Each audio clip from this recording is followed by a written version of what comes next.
Dark Danny had busted out of the Fenton thermos, and our half-ghost hero had slammed his fist into his future self's face, knocking them into a wall, telling them that he was gonna help defeat the Ghost King, Pariah Dark. Dark Danny asked why exactly he would help them, to which our half-ghost hero tells them that he once said he wasn't the villain everyone made him out to be. Now is their chance to prove it. Clockwork then speaks, telling the future version of our hero that his timeline is secure and will exist no matter what happens now. Confusing them, he says to think of it like this, and made two different books appear, both Little Red Riding Hood on the cover. He then tells them both to come closer to see what he means. Clockwork opens the books, showing them what he meant. As in the first story, the wolf eats the grandmother and Red Riding Hood, and in the other book, Grandma and Red Riding Hood escape the big bad wolf. He tells them two different stories, but the same exact characters in each one, yet they both exist at the exact same time. Dan's story is the wolf eating them, and Danny's is the one where they escape the wolf. Both real,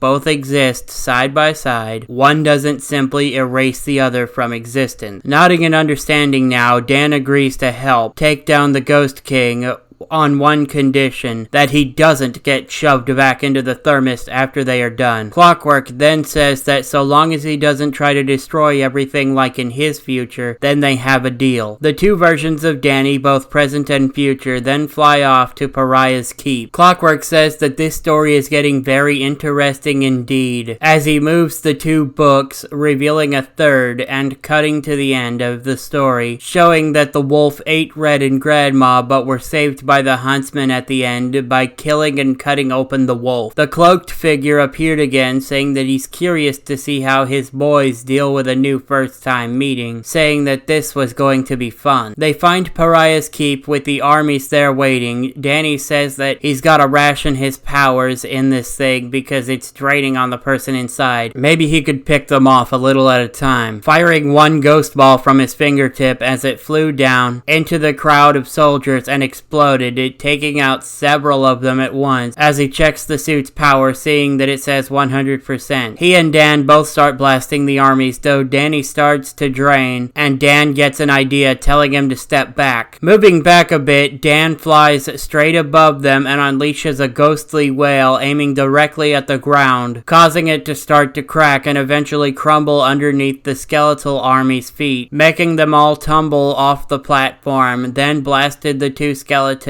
on skeletal dragons, and he tells Danny to come on as they fly on inside. A sword stabs into the wall in front of Dan as he turns to see the Fright Knight. Dan tells our hero to take down Pariah, he'll handle the Fright Knight. With a nod, they then fly off to do just that. We then see our future version take a stance ready to fight, which the Fright Knight recognizes, asking if they were trained by, but was cut off by Dan, who says that he was. Then says, "Come on, show me what you've got, brother." As we then cut back to Clockwork's lair, with the cloaked figure and the Ghost Master of Time watching the fight between Fright Knight and Dan. Danny finds Pariah and decides they should cut the witty banter and skip straight to the part where he kicks their butt. They agreed to his terms and the two started to fight, with Danny throwing up a shield that knocked back the Ghost King. He then blasted them but was starting to use up too much strength, with Pariah saying that having that much power is a burden, one he clearly wasn't ready for. Our half-ghost hero says that having the power isn't the problem, it's how he uses it, and he was using it poorly. So it's time to do something about that. He then focused and finally managed to create duplicates of himself, with the suit reading 25% on it, as they all ganged up on Pariah, blasting and punching and whatever else they could do. Looking up at the sky, Jazz sees it start to fade back to Earth for a split second, then return to the ghost zone. She sighs, telling Danny to please be careful. Pariah had taken out two of Danny's duplicates, as he says to surrender because he cannot win, though he says that he doesn't have to win, he just has to make sure that they lose, blasting a hole in the wall and showing the sarcophagus of forever sleep.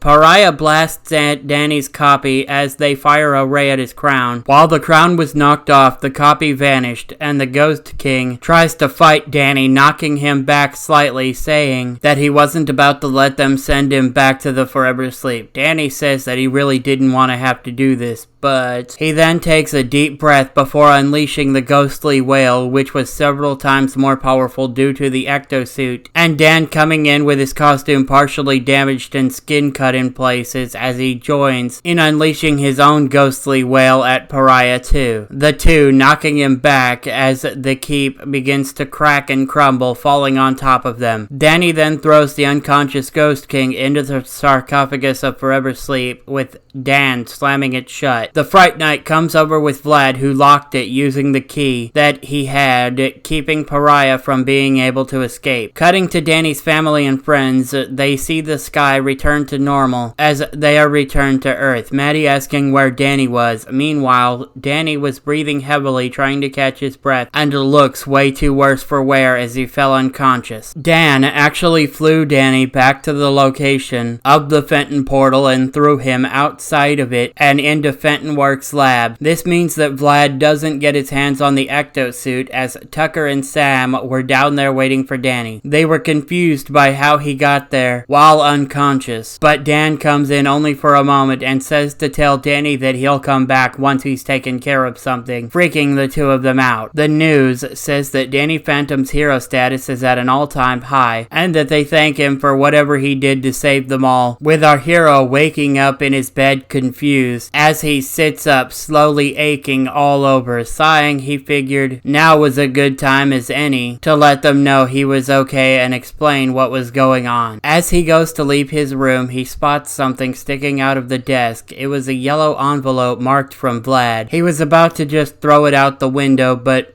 stopped and sat down on his bed, looking at the envelope for what felt like forever. Vlad had seemed so sincere about whatever was in there. He slowly pulled open the tab and began to read the first page, stopping there and dropping it to the floor as we see a paper partially obscured. All we could see was the word test with some obscured number that read 9.9% at the end under it.